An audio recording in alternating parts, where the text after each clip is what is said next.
Bonjour à tous. Bonjour à tous. Je suis ravie de vous retrouver pour un direct de l'AFA spécial Mickey et activité physique. Ce direct de l'AFA est organisé dans le cadre de la Journée mondiale des Mickey qui aura lieu donc dimanche 19 mai. L'occasion de vous expliquer que la Journée mondiale en fait a déjà commencé depuis lundi puisqu'il y a eu plusieurs actions en ligne mais aussi en région. Donc n'hésitez pas à aller sur le site de l'AFA, afa.asso.fr pour consulter tout l'agenda des événements, les illuminations, les stands d'information, les conférences qui ont lieu à proximité de chez vous et qui sont organisées par nos bénévoles. Ce soir donc, nous parlons de Mickey et d'activité physique avec nos trois invités. Nous avons donc avec nous Laetitia Bénard. Bonjour. Laetitia. Tu es championne de cyclisme et tu vas nous raconter ton parcours de sportive avec une rectocolite hémorragique. C'est ça. À nos côtés également Petia Popova. Tu es coach d'activité physique à l'AFA et aussi championne de volley. Et nous avons avec nous aussi notre troisième champion, j'allais dire, je vais expliquer pourquoi. Donc, docteur Julien Scanzi, gastro-entérologue à Clermont-Ferrand et champion du microbiote intestinal. Ouais, voilà, je suis gastro-entérologue à Thiers aussi. Bonsoir à tous. Alors, avant de commencer, vous avez en bas à droite donc deux onglets.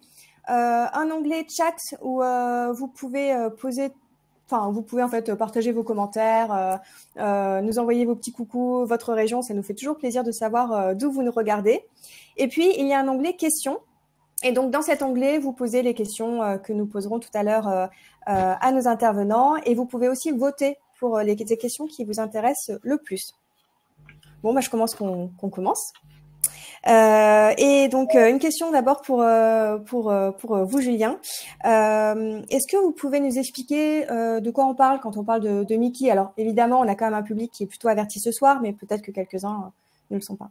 Oui, effectivement, les Mickey, je pense que pour beaucoup, ça parlera. On parle des maladies inflammatoires chroniques de l'intestin. Alors, en fait, ça regroupe deux maladies un peu cousines.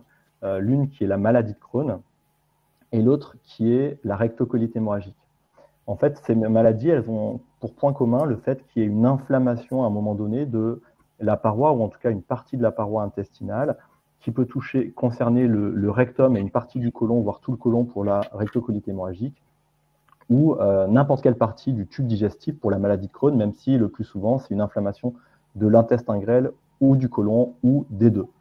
Ce sont des maladies chroniques, et pour lesquelles, pour l'instant, on n'a pas de traitement pour les guérir, et qui sont à l'origine en fait d'une altération importante de la qualité de vie des patients. C'est des maladies qui sont très souvent handicapantes, qui posent plusieurs soucis dans la vie de tous les jours, et également pour l'activité physique, on en parlera tout à l'heure.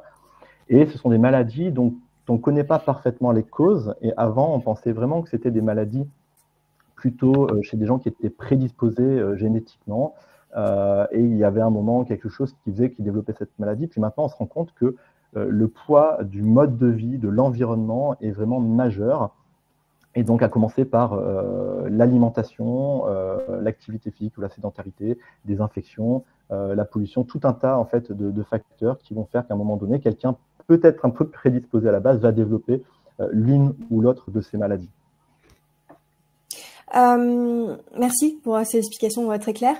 Laetitia, oui. Tu as été diagnostiquée d'une RCH, une rectocolite hémorragique, à l'âge de 34 ans. Est-ce que tu peux nous raconter un peu comment la maladie s'est manifestée chez toi, comment s'est passé le diagnostic? Alors en fait, moi, elle s'est manifestée du jour au lendemain. J'ai eu un énorme mal de ventre au départ d'une course de vélo, et en plus c'était une course de 130 km, c'était une boucle, c'était même pas un circuit. Donc, je ne pouvais pas arrêter cette course. Une fois que j'étais partie. Comme si j'avais un énorme point de côté tout en haut du ventre. Et vu que ma mère travaille en milieu hospitalier, elle m'avait conseillé d'aller consulter. C'est ce que j'ai fait, et j'ai commencé à perdre du sang peut-être 2 semaines après ces douleurs abdominales. Et donc là, j'ai été diagnostiquée RCH. Donc, il m'a expliqué ce que c'était, mon gastro-entérologue, parce que je ne connaissais pas du tout.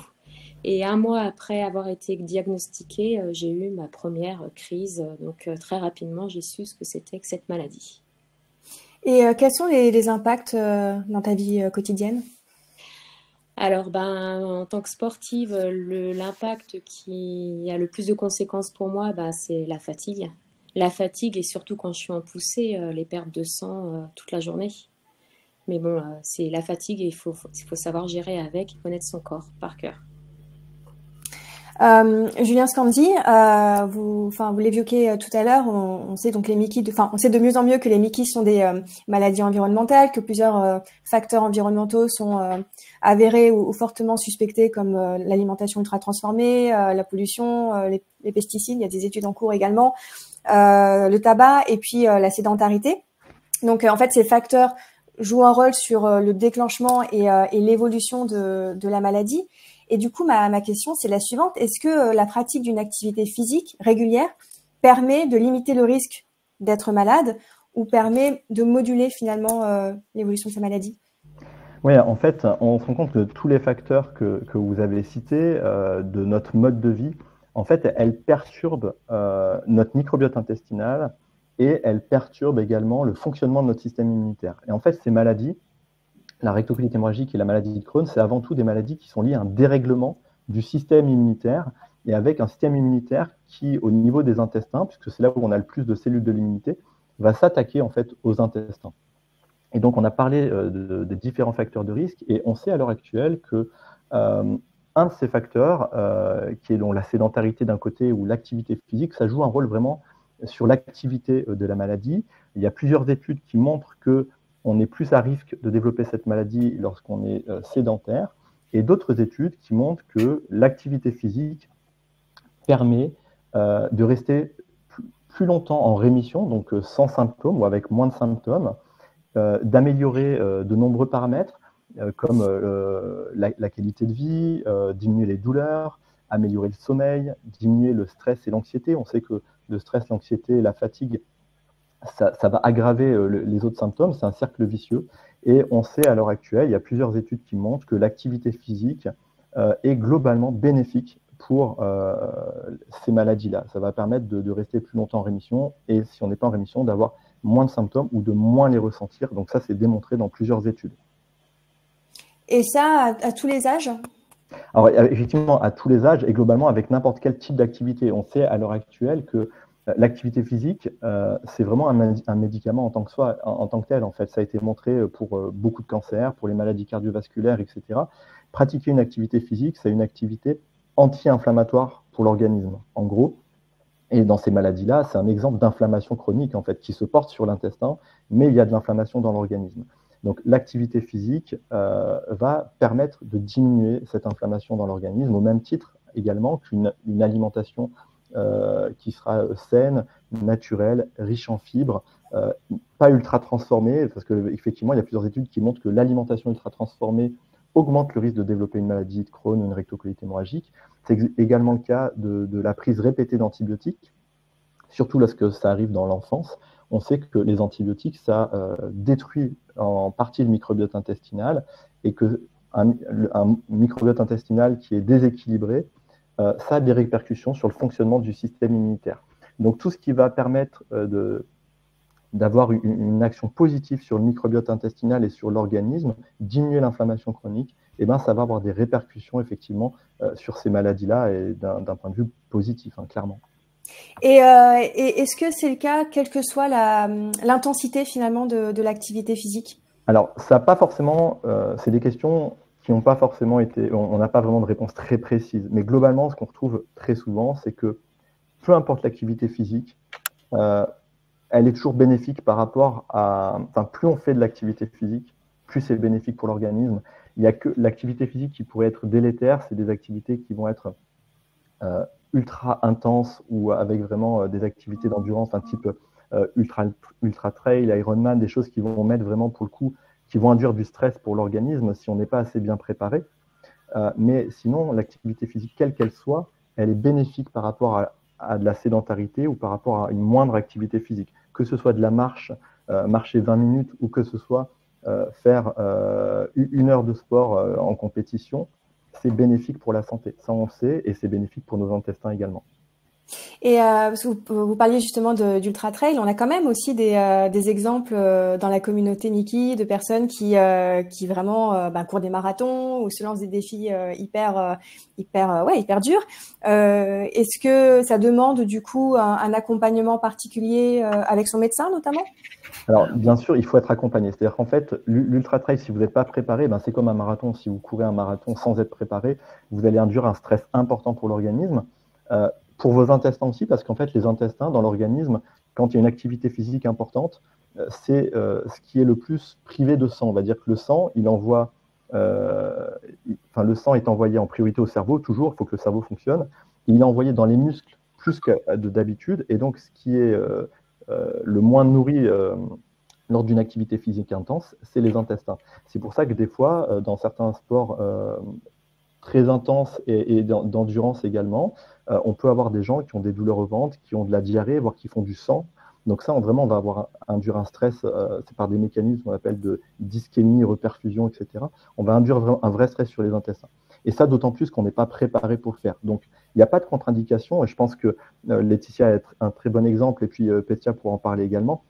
Il n'y a absolument pas de limite sur la pratique du sport à haut niveau quand on a ces maladies-là. Par contre, il faut encore plus être accompagné, encore mieux être accompagné par son médecin, par un diététicien, un nutritionniste. Ça, c'est majeur. Il faut que l'alimentation soit cohérente avec l'activité physique et avec ces maladies qui peut parfois entraîner il peut y avoir des intolérances, il peut y avoir des choses un peu à régler. C'est sûr que donc il faut clairement être accompagné, surtout sur ces sports, on va dire à haut niveau ou à haute intensité, etc.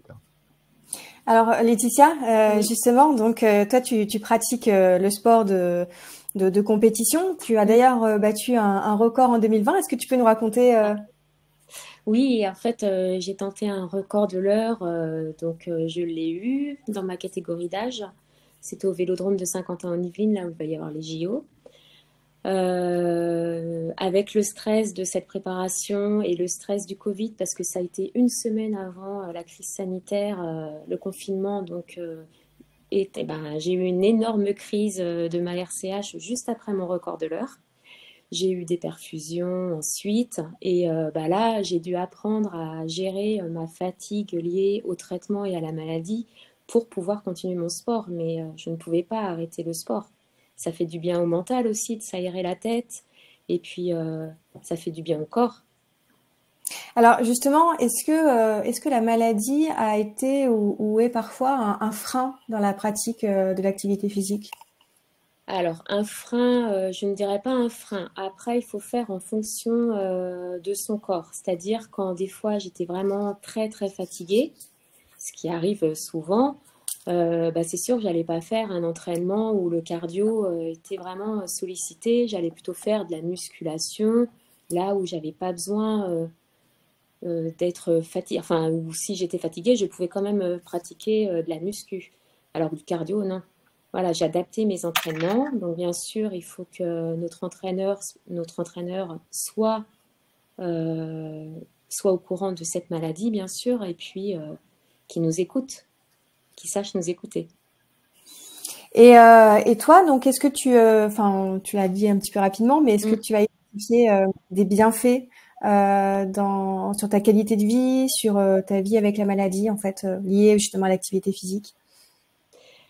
Les bienfaits par rapport pour ma maladie? Ouais. Oui. Oui. En fait, le sport, les bienfaits sur la maladie, pour moi, ce sont, je sais pas, les endorphines. Après une compétition ou après un entraînement, on se sent reboosté. C'est pas du tout la même fatigue que la RCH et vraiment, on voit la différence entre la fatigue liée à la maladie et la fatigue liée au sport. Et ce n'est pas du tout pareil. Et ça fait vraiment du bien. Alors, je vous cache pas que des fois, je me mets un coup de pied au cul pour aller à l'entraînement, mais après, je regrette pas du tout et je me dis, qu'est-ce que ça fait du bien. Vraiment. Et sur la gestion du stress aussi? Alors, la gestion du stress, oui, c'est un grand sujet parce que c'est sûr qu'avant une compétition, le stress arrive et oui, il faut savoir le gérer, ce que je ne sais pas faire complètement. Et parce que sinon, on sent tout de suite que on sent la crise arriver et c'est pas bon. Donc, il faut savoir gérer le stress. Et d'ailleurs, est-ce que tu fais est-ce que tu as d'autres disciplines en fait sportives parce qu'on te connaît par le cyclisme, mais est-ce que tu Oui. pratiques t'as des choses aussi de relaxation ou Alors non, mais je fais un petit peu de séances de fitness et puis je commence aussi un petit peu la course à pied. Donc ce sont des activités assez intenses. Ok. Le yoga, tout ça, non, c'est pas dans mon tempérament. Moi, il faut que ça bouge. Pétia, une question pour Oui, toi. Donc, tu animes notre permanence chaque semaine donc d'activité physique. Est-ce que déjà tu peux nous rappeler la différence entre le sport et l'activité physique? l'activité physique, c'est en fait toutes les activités de la vie quotidienne de tous les jours qu'on pratique, en fait. Voilà. Il faut savoir que le sport juste fait partie de l'activité physique. L'activité physique, c'est par exemple faire le jardinage, faire le ménage, aller faire ses courses, monter les escaliers, tout ça. Voilà, ça fait partie d'une activité physique. Et le sport ou les exercices aussi, l'exercice physique, ça fait partie d'une activité physique. Voilà. C'est pas le sport qui est la définition de l'activité physique. Ça fait juste partie de l'activité physique. Est-ce que Donc je en, suis plus claire? donc en fait, l'activité physique, c'est se mettre en mouvement en fait. C'est ça. C'est le mouvement quotidien, tous les jours, dans la vie professionnelle, dans la vie domestique, dans la vie courante. On sait, on avait fait une étude qui s'appelle Regard croisé sur les Mickey, donc en 2020, avec notamment une partie dédiée à l'activité physique, et on sait que 2 tiers des personnes atteintes de Mickey réduisent ou arrêtent le sport. Quelles sont les difficultés que ces personnes rencontrent et qui du coup qu'elles te disent en fait lors de tes permanences? Les difficultés le plus souvent, c'est lié, comme on a dit au précédent un petit peu, aux douleurs, au manque de sommeil, la fatigue générale, la fatigue mentale, le fonctionnement, tout ce qui est changement du quotidien avec différentes tâches qu'on faisait avant, qu'on obligeait à se rejeter. Du coup, le premier cause, je dirais, c'est manque de temps. Ils disent toujours manque de temps, manque de l'énergie, des douleurs. Surtout, c'est la peur de mal faire, d'être blessé, la peur de partager avec les autres. Tout dépend avec comment c'est envisagé, mais en général, si c'est en groupe ou quoi, certaines personnes sont un petit peu plus réticents de partager, de parler de leur maladie auprès des autres participants, etc. En fait, il y a beaucoup de des causes pour lesquelles en fait les malades sont stressés pour faire l'activité physique. Et est-ce que tu peux nous expliquer un petit peu comment se passe une permanence en fait avec toi? Les permanences en général, c'est qu'on rentre en contact par mail. Après, en général, rapidement, on bascule par des conversations téléphoniques parce que c'est beaucoup plus simple et plus facile. En général, au début de nos entretiens, on parle un petit peu des cas individuels parce qu'en fait, chaque cas est vraiment individuel. Voilà. Je suis vraiment à l'écoute à leur passé, à leur état actuel, surtout leurs souhaits, qu'est-ce qu'ils ont envie de faire, qu'est-ce qu'ils ont fait avant, est-ce qu'ils préfèrent parce qu'en général, quand ils me contactent, déjà, ils ont bien réfléchi. Déjà, le premier étape, un petit peu des doutes et tout ça, est passé, et puis ils ont envie d'y aller quand même. En général, c'est déjà bien par rapport à cette notion de je me pose des questions, est-ce que je commence ou je commence pas. Par contre, ils savent pas comment. Et moi, je suis là pour les guider. En général, voilà, ça se passe comme ça.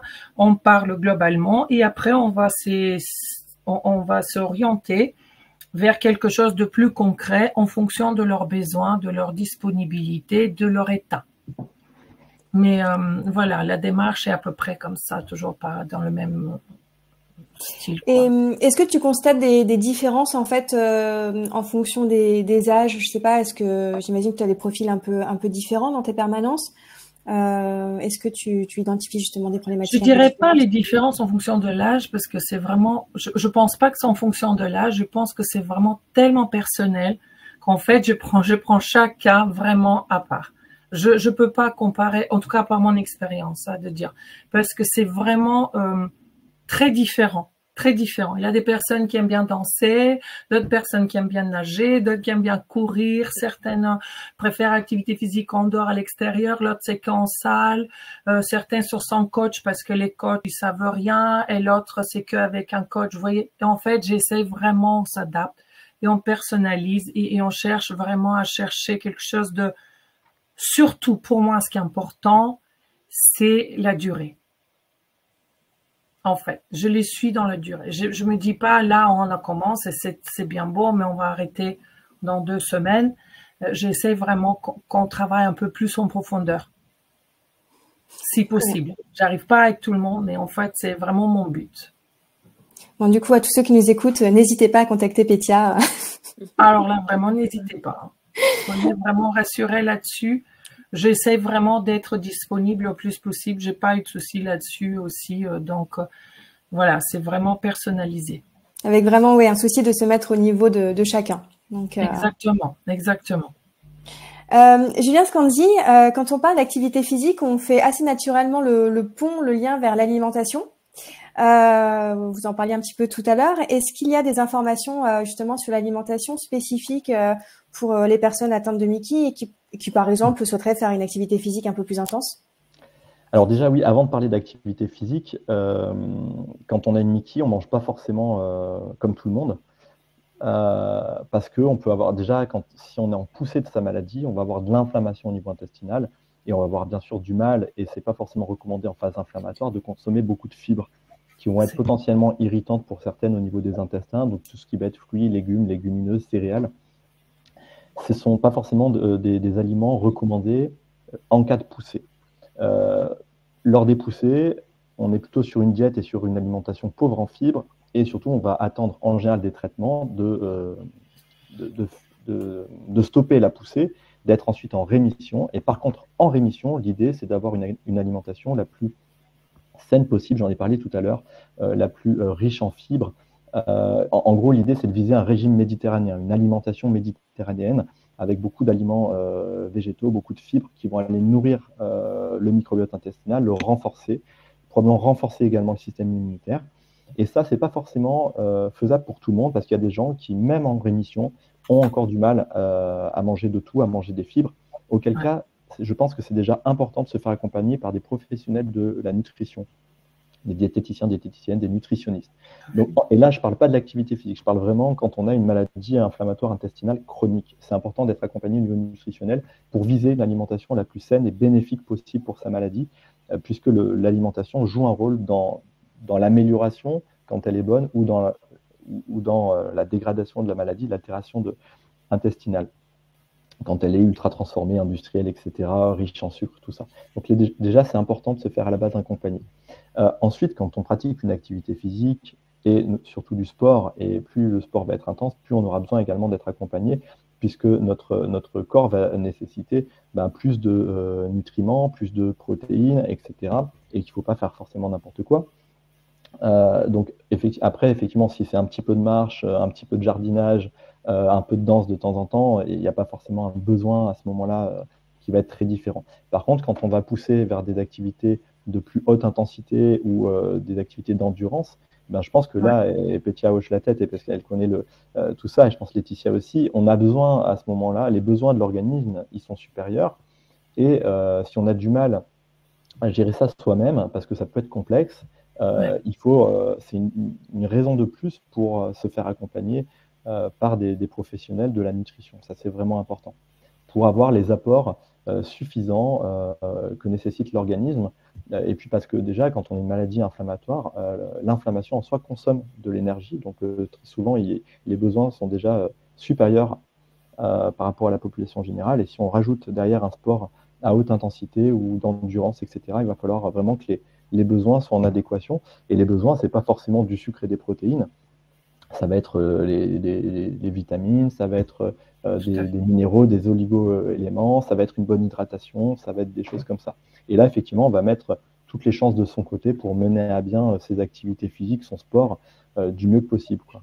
Et puis, surtout, parce que je pense que poursuivre pas mal de patients avec ces maladies-là, chaque cas est unique quasiment. On va dire, je n'ai pas 2 patients comme ça qui ont exactement la même histoire, la même maladie. Et donc, c'est une raison de plus pour vraiment se faire accompagner et pour qu'il y ait un peu de personnalisation dans la prise en charge, dans l'accompagnement. Vraiment, il n'y a pas deux patients avec la même maladie, avec la même histoire, avec le même mode de vie. Je crois qu'il y a une des difficultés aussi qu'on peut nous témoigner parfois, c'est le manque de toilettes. Par exemple, quand les gens font de la course à pied. Très souvent. Et du coup, il y a peut-être ce risque qui joue sur l'alimentation, au risque justement peut-être de se créer d'autres soucis. Est-ce que c'est une situation que vous avez vue, vous, Julien Scandi? Oui, alors après, effectivement, alors je pense d'ailleurs même que l'AFA a dû aider pour avoir une carte. Je crois qu'il y a une carte de toilette. On a une carte urgence toilette. Une carte d'urgence toilette et ça. Donc ça, c'est une très bonne chose. Après, moi, j'essaie de rassurer les gens. Alors, c'est pas forcément évident, mais il y a un mécanisme souvent qui se crée et qui est compréhensible, qu'on appelle l'anxiété anticipatoire. C'est le fait que la plupart des gens qui ont une MICI ont déjà connu la malheureuse expérience d'arriver trop tard aux toilettes, de ne pas arriver à se retenir. Et ça marque, ça traumatise. Et derrière, dès qu'on va avoir une situation à risque de créer cette situation-là, on va angoisser, on va se dire est-ce que ça va pas m'arriver, on va être très anxieux, très angoissé. Et cette seule angoisse, elle peut engendrer l'épisode de diarrhée. On sait que l'intestin, c'est le deuxième cerveau. On a tous été stressés à des examens et eu envie d'aller aux toilettes juste avant un examen. Je pense que ça est arrivé à tout le monde. Et donc ça, c'est la même chose dans la vie de tous les jours pour quelqu'un qui a une MICI. C'est la peur de se faire dessus, de ne pas avoir des toilettes à proximité. Et cette peur-là, elle peut suffire à déclencher un épisode de diarrhée.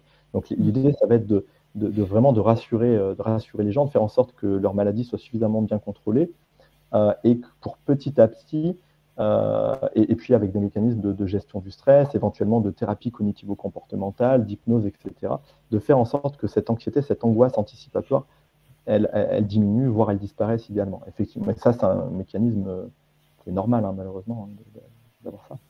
Et moi, d'ailleurs, à chaque fois que j'ai une compétition de vélo, ou surtout sur piste. Sur piste, en fait, on monte sur la piste pour une course de 10 minutes. Et je peux vous dire que quand je suis sur le vélo, je n'ai pas mal au ventre, je n'ai pas envie d'aller aux toilettes. Par contre, dès que je redescends, la course est finie, je cours aux toilettes et je me vide de sang. Une fois, une journée, ça m'est arrivé, je me suis complètement vidée entre chaque épreuve, mais dès qu'il fallait monter pour faire la compétition, j'avais plus rien. C'est vraiment impressionnant. Laetitia, concernant l'alimentation, est-ce que tu as des habitudes justement spécifiques, déjà en lien avec ta MICI et plus spécifiques à ta pratique sportive? Alors, ma mère, j'ai la chance, elle est diététicienne, donc j'avais de bons conseils.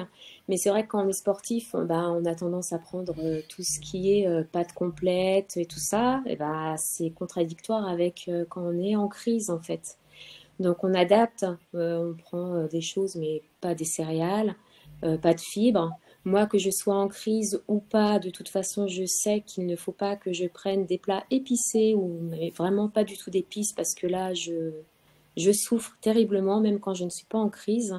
Après, je pense que c'est à chacun, chaque corps est différent.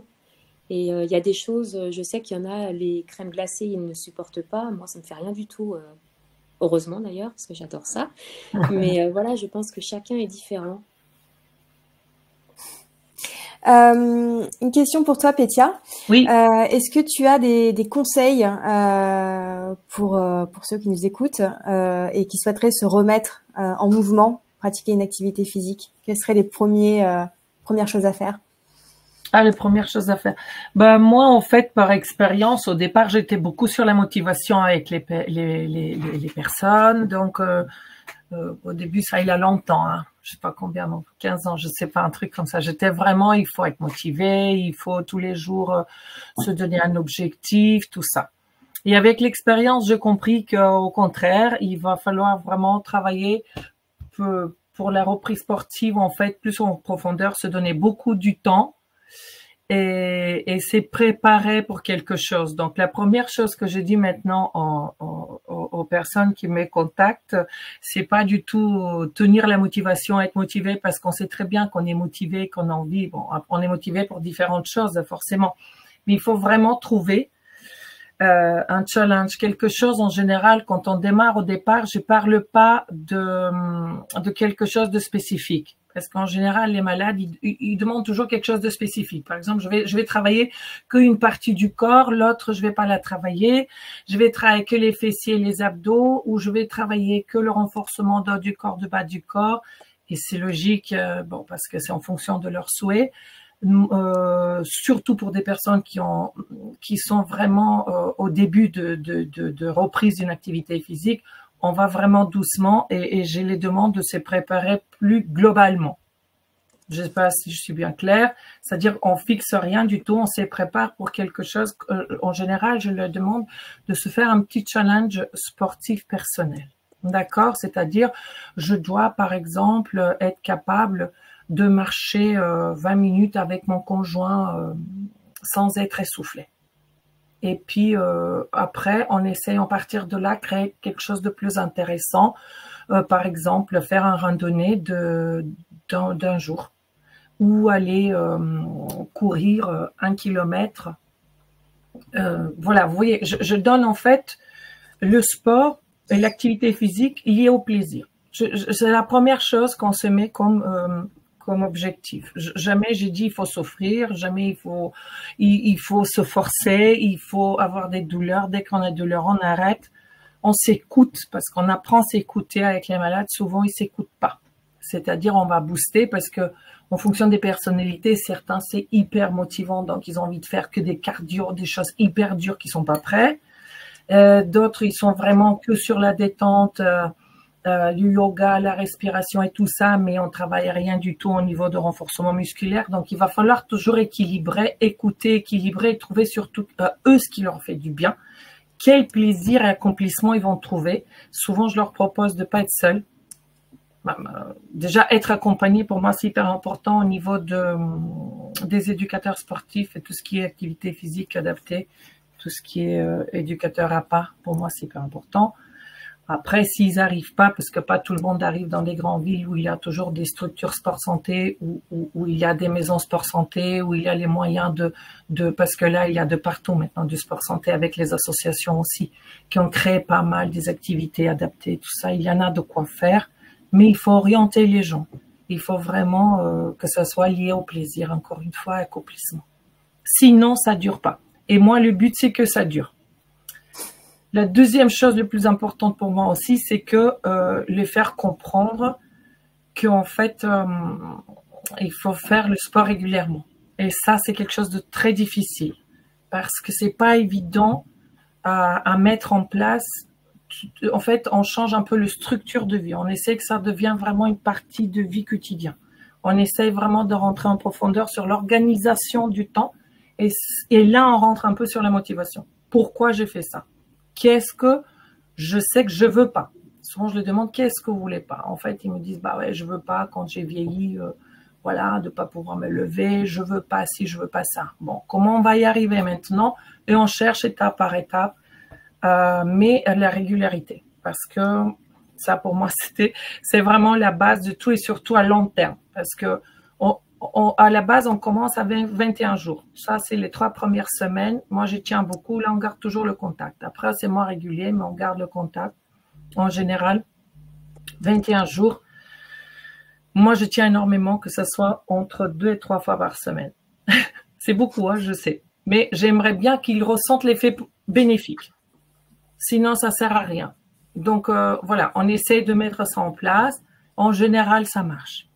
Le plus dur, c'est l'étape suivante. La durée. Quand tu dis 2-3 fois par semaine, c'est pas forcément 1 heure à chaque fois. Ça peut être un quart d'heure. Non, non. Voilà. En fait, ce qui se passe, c'est que ça, c'est vraiment très important à comprendre. Avant, je pouvais dire aux malades, écoutez, vous n'avez pas le temps, par exemple, la semaine. Bon, vous faites que le week-end pendant 1 heure et c'est OK. Mais là, les dernières études et puis mon expérience aussi montrent que ça, c'est pas rattrapable, le temps perdu. C'est-à-dire que si vous faites pas régulièrement le sport, par exemple, 3 ou 4 fois par semaine, c'est pas parce que vous avez fait le sport le week-end ou pendant 2 jours, vous avez fait vraiment différentes activités, ça se rattrape pas. C'est comme la prévention des caries. Vous savez, si vous le faites pas tout de suite, ça se rattrape pas après. Bah, voilà. C'est vraiment ça que j'ai essayé de faire comprendre. C'est pas évident. Mais on y arrive. Voilà, je suis très positive là-dessus. Après, on parle beaucoup aussi de l'alimentation, justement, parce que j'aimerais bien qu'ils soient toujours accompagnés aussi. Hein, ce que tu as dit, Julien, tout à l'heure, c'est hyper important pour moi. Et puis, avoir leur plan d'entraînement, même si c'est rien du tout pour certaines, mais c'est quoi ça? C'est du n'importe quoi. Oui, mais on a un plan, on le suit. Comme ça, au moins, on sait où on est parti, où on va y arriver, et qu'est-ce qu'on veut à la fin. Voilà. Est-ce qu'il y a des moments où pratiquer une activité physique finalement n'est pas très recommandé? On a par exemple une question sur les poussées, ou alors je sais pas, est-ce que au moment d'une opération, avant, après, ou enfin, est-ce qu'il y a des moments où il faut y aller mollo, voire pas du tout? Tu demandes à moi? Ah bah celui qui veut. Non, mais comme vous voulez. En fait, tout va dépendre de. C'est sûr que si on est alité, si on est hospitalisé, si on a une maladie très active, qu'on a 15 selles par jour avec du sang, etc., l'urgence, c'est pas aller faire du sport à ce moment-là, c'est de régler la poussée médicalement, de trouver le moyen de casser cette poussée-là. Par contre, on peut être en poussée peu sévère ou moyennement sévère, avoir un peu de diarrhée, un peu de saignement, d'être un peu fatigué. Et là, pour le coup, il n'y a pas de contre-indication à faire du sport. Mais il faut que ce soit une activité physique adaptée à son état à ce moment-là. Donc, ça peut être du coup, pour quelqu'un qui pratique, qui est habitué à faire de la course à pied, des sorties d'1 h 30, il peut très bien, dans ces moments-là, faire 20-25 minutes à un rythme plus faible, mais quand même continuer à faire une activité physique. On voit, il y a le même exemple pour les gens qui ont un cancer. On avait tendance à souvent dire tu es fatigué avec ton cancer, ménage-toi, repose-toi, regarde la télé, etc. Maintenant, on sait, les études montrent que pour 2 personnes qui ont le même cancer, celui qui va rester dans le canapé vivra beaucoup moins longtemps que celui qui va avoir une activité physique, se mettre à faire une activité physique. Donc, je pense qu'il faut, c'est beaucoup de la motivation, il faut se forcer dans certains cas à avoir une activité physique, mais adaptée à son état. Donc, si elle est plus faible que d'habitude, c'est pas grave. Si on n'est pas au niveau d'habitude, c'est pas grave. Si on a 20% d'énergie, ces 20%, on fait du sport à 20% de ses capacités et en fait, on aura fait 100% de ce qu'on peut et c'est très bien. Et il faut continuer à faire ça. Il y a peu de cas où on ne peut pas pratiquer une activité physique du tout. Du tout, voilà, il faut que ce soit adapté à son état et c'est pas grave si elle est moins importante et il faut pas que ça nous déçoive. On fait ce qu'on peut, mais il faut le faire. C'est ça. On a des questions notamment sur des gens qui s'inquiètent de risques éventuels, par exemple dans les cas de lésions intestinales, est-ce qu'il y a des risques de les aggraver, et puis aussi des questions sur finalement des symptômes extradigestifs comme les douleurs articulaires, l'ostéoporose. Dans ce cas-là, est-ce que il y a peut-être des sports qui sont plus adaptés que d'autres? Mais peut-être déjà, est-ce qu'il y a un risque en cas de lésion, par exemple? Un risque, non. C'est-à-dire que l'activité physique, elle est bénéfique. Elle est bénéfique, sauf si vraiment, et là, on va dans des activités de haute endurance, haute intensité, on parlait d'ultra-trail. Si vous avez une inflammation intestinale à ce moment-là, c'est peut-être pas le bon moment d'aller entraîner de l'ischémie sur vos intestins. C'est pas, voilà. Mais ça concerne, je pense, 0,01% des gens qui pratiquent ces activités. Donc, globalement, peu importe votre état, l'activité physique, elle sera bénéfique et elle n'entraînera pas de risque de votre maladie. Votre maladie n'ira pas plus mal si vous faites du sport. Au contraire, si vous avez une atteinte articulaire, si vous êtes fatigué, si vous avez de l'ostéoporose, l'activité physique est bénéfique pour tout ça. Donc, ça vaut le coup de se faire, entre guillemets, un peu violence, de faire ce qu'on peut. Et en fait, après, on se rend compte que en fait, ça a été bénéfique. Donc, non, je pense qu'il y a vraiment très peu de cas où il ne faut pas faire d'activité, où l'activité physique peut être délétère. C'est vraiment minime. Dans 99,99% des cas, l'activité physique, quelle qu'elle soit, elle sera bénéfique. Tout à fait. Et Pétia, du coup, en cas de douleur articulaire, est-ce qu'il y a des sports qui sont plutôt à privilégier dans ce cas-là? Le sport à privilégier, moi je dirais que des douleurs articulaires, on commence déjà avec tout ce qui était mouvement de flexibilité, tout ce qui était gym articulaire en fait, et puis tous les exercices de renforcement, mais plutôt de muscles profonds en fait, la posture et tout ça. Mais on n'arrête pas. Après, on s'adapte. Par exemple, pour moi, même la respiration, les étirements et tout, ça fait entièrement partie de programme, hein, au début à la fin. Et il y a certaines personnes, pour eux, c'est pas du sport, ça. Oui. pour moi, ça fait partie. Donc, tout ce qui est articulation, on travaille beaucoup, beaucoup, beaucoup sur les respirations, sur l'amplitude, et on peut s'améliorer vraiment nettement. Hein. On nous pose la question aussi en cas de stomie. Est-ce qu'il y a des conseils particuliers? Ben, Le tout, enfin, faut être accompagné. Je sais pas, je connais pas de cas bien particuliers. Il y a pas vraiment, il y a peu de contre-indications en cas de stomie. Enfin, déjà, les gens qui ont des stomies, ils ont en général un chirurgien, ils ont des stomathérapeutes et je pense que ce sont les premières personnes à qui il faut demander des conseils en cas de pratique d'une activité. Même moi, en tant que gastroentérologue, c'est pas ma spécialité de gérer des gens qui ont des stomies. Donc, je pense qu'il faut se tourner vers le ou la stomathérapeute dont c'est le rôle de dire qu'est-ce qu'on peut faire ou quels sont les soins à apporter, qu'est-ce qu'il faut faire pour faire attention, pas faire n'importe quoi. Mais on a des exemples. Il y a eu, il y a pas très longtemps, il y a eu, il y a quelqu'un qui est à l'AFA aussi, qui s'appelle Pierre Guazel, qui est un skipper que vous connaissez pour la plupart, qui lui a fait des grandes sorties avec une stomie. Ça nécessitait une activité physique très intense et ça l'a pas empêché. Ça a pu ça a pu être une contrainte supplémentaire, une difficulté, mais ça ne l'a pas empêché de faire des courses, etc. Donc je pense que tout est faisable, mais il faut en parler à son chirurgien ou son ou sa stomathérapeute. On nous pose aussi une question sur ce que vous avez dit, Julien, au début, sur finalement l'impact de l'activité physique sur le microbiote. Est-ce que vous pouvez revenir là-dessus? Alors, ouais, on pourrait parler des heures du microbiote. Globalement, ce qu'il faut retenir, donc le microbiote, c'est l'ensemble des micro-organismes qui vivent dans nos intestins. Ce qu'on sait à l'heure actuelle, et donc on a à peu près 40 000 milliards de bactéries et d'autres micro-organismes dans notre gros intestin. Ce qu'on sait à l'heure actuelle, c'est que notre état de santé, elle est corrélée à l'état de ce microbiote. Et notamment, plus on a une richesse, une diversité en micro-organismes et notamment en bactéries, et meilleure est notre santé. Et au contraire, plus ce microbiote s'appauvrit, plus on perd de bactéries et d'autres micro-organismes, plus on risque de développer des maladies et d'avoir une mauvaise santé future.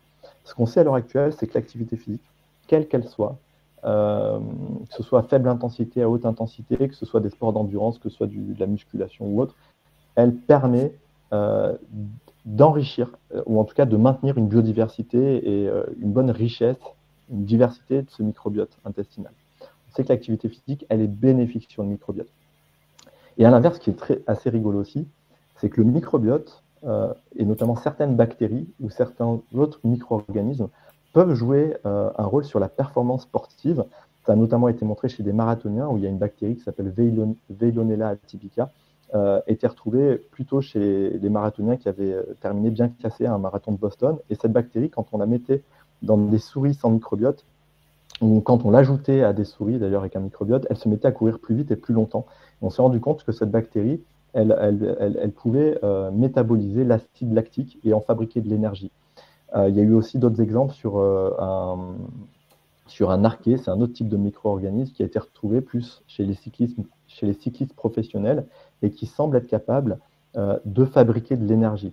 Donc, autant l'activité physique, elle peut nourrir notre microbiote et faire qu'on va être en bonne santé, en meilleure santé, on va dire.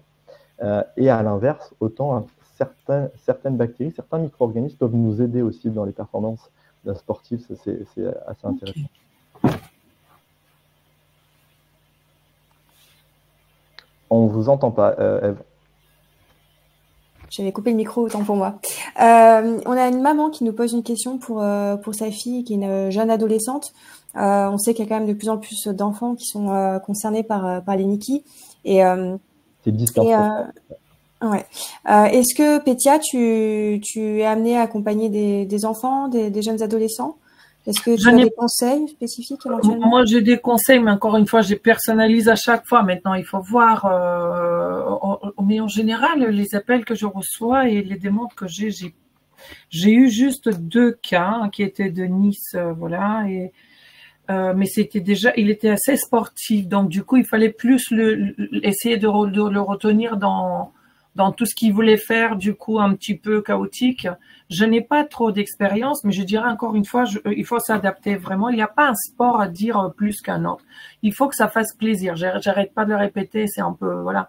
Le plus important, quand on fait ça, activité physique adaptée, c'est d'abord que ça soit adapté, que ça soit régulier, que ça soit accompagné par un coach qui est formé pour ça, c'est encore l'idéal, et qu'on essaye de s'adapter en fonction des besoins, des douleurs, de ressentis et ce que ça dure à long terme. Voilà.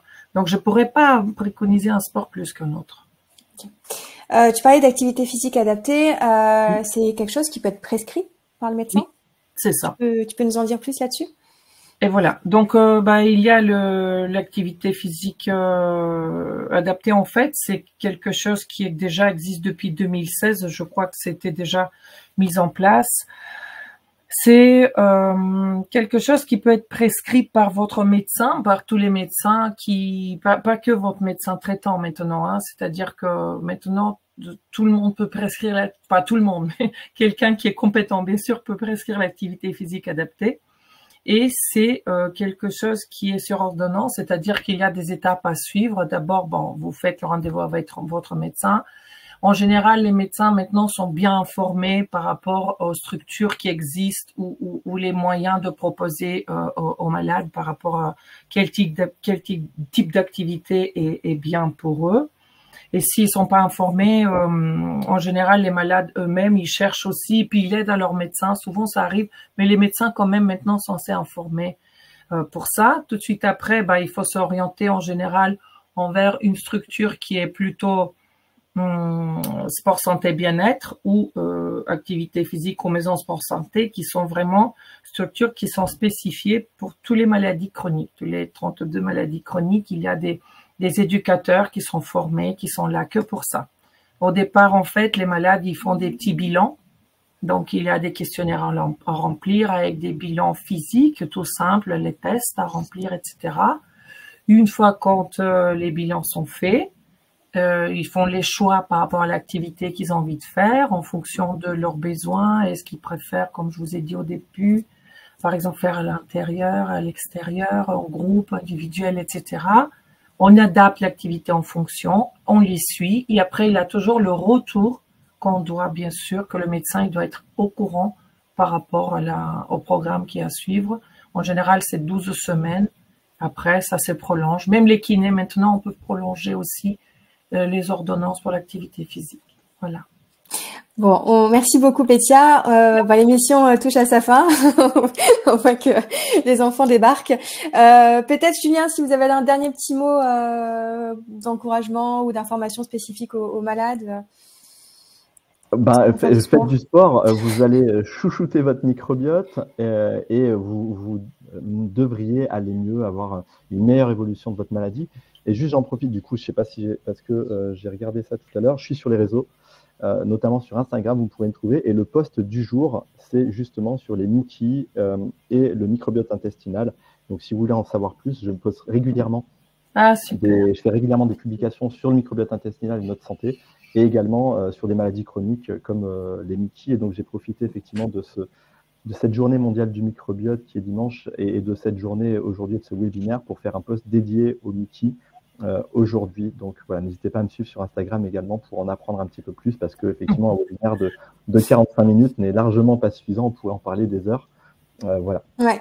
Merci Julien. Laetitia, un dernier mot peut-être déjà pour nous dire nous dire quelque chose sur ton prochain défi et puis un mot aussi pour d'encouragement pour tous ceux qui nous regardent.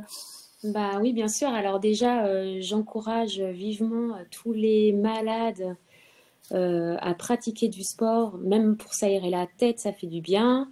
Et puis moi, mon projet sportif, ce serait pas en 2024, mais 2025. Je vais essayer de retenter un record en essayant d'atteindre 42 km/h. Voilà, mais bon, là, la piste, je ne peux pas m'entraîner. Il va y avoir les JO, donc voilà, on va attendre un petit peu. Et puis ça se prépare, et puis en espérant bien sûr que je ne sois pas en crise pour mes entraînements. Donc, je vous tiendrai au courant, bien sûr.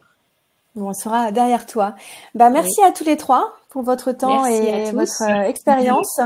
Merci à tous ceux qui nous ont regardés. Vous allez pouvoir regarder le replay directement à la fin de l'émission, du direct. Et puis, il sera aussi disponible sur YouTube. Et puis, encore une fois, allez sur le site de l'AFA pour voir tous les événements qui sont organisés dans le cadre de la Journée mondiale des Mickey qui s'annonce sportive. Merci à tous, très bonne soirée. Au revoir, bonne soirée à tous. Merci. Au revoir, bonne soirée. Au revoir.